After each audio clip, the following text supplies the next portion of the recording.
Le détroit d'Ormuz, c'est le casse-tête du président américain. Il est paralysé depuis 24 jours par les Iraniens.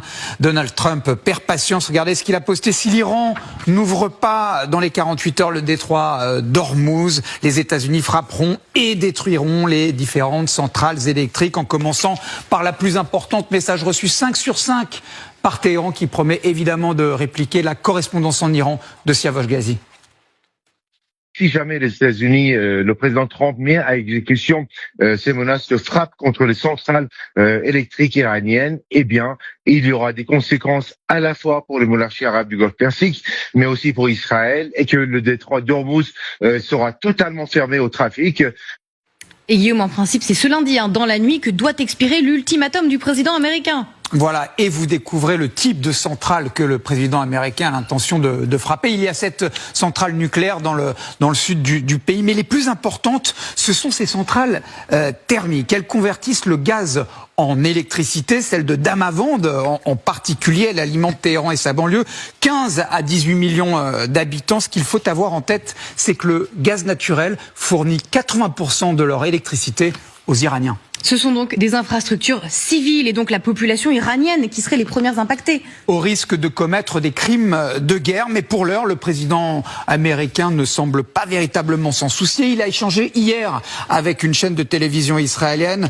Vous verrez bientôt ce qu'il adviendra de l'ultimatum sur les centrales électriques. Le résultat sera excellent. L'Iran sera totalement anéanti et cela fonctionnera à merveille. Alors bluff ou pas bluff, Scott Bessent, son secrétaire d'État au commerce, était interrogé hier par la télévision américaine.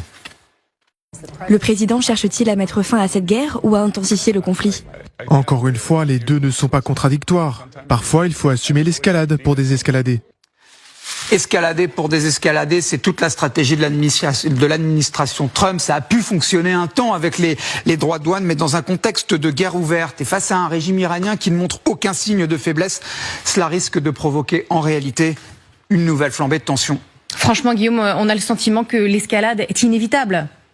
Au-delà du terrain, je propose de jeter un œil sur les réseaux sociaux. La guerre dans le champ informationnel, ça compte également. D'abord, ces images diffusées par des tout proches du régime iranien.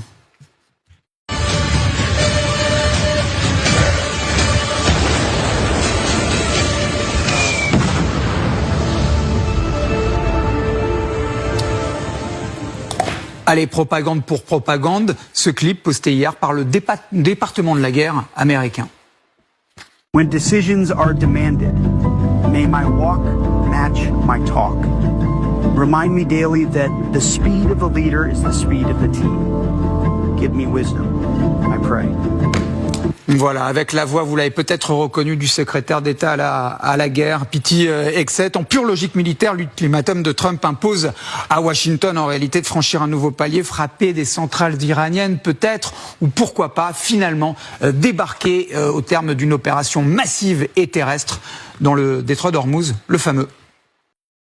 Jour de guerre, l'ultimatum dont vous parliez, posé par Donald Trump, qui expire donc dans quelques heures, ce soir plus précisément. On rappelle que samedi soir, le président américain a donné à l'Iran 48 heures pour rouvrir le détroit d'Ormuz. Sinon, il affirme que les États-Unis frapperont les grandes centrales électriques du pays. Réaction de Téhéran qui promet de répondre coup pour coup. Ce lundi, les gardiens de la révolution affirment qu'ils attaqueront les centrales électriques israéliennes et celles qui alimentent les bases américaines dans le Golfe. L'Iran qui menace par ailleurs de poser des mines navales si ses côtes ou ses îles sont attaquées. Bref, la situation est toujours très tendue, ce qui inquiète la Chine.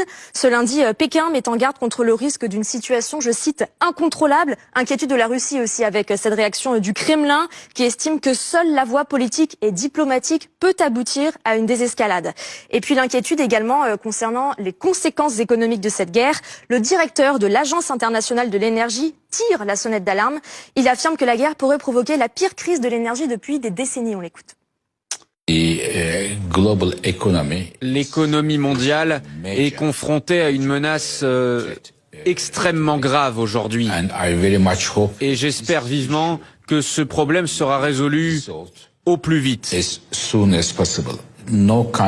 Aucun pays ne sera immunisé contre les effets de cette crise si elle continue dans cette voie. Donc il est nécessaire de mener une action à l'échelle mondiale. Multiplication des appels au calme alors que sur le terrain, les frappes se poursuivent. Tôt ce matin, Israël affirme avoir mené une large vague d'attaques contre Téhéran. De puissantes explosions ont été rapportées par plusieurs agences de presse. Merci beaucoup, Marie Gentry.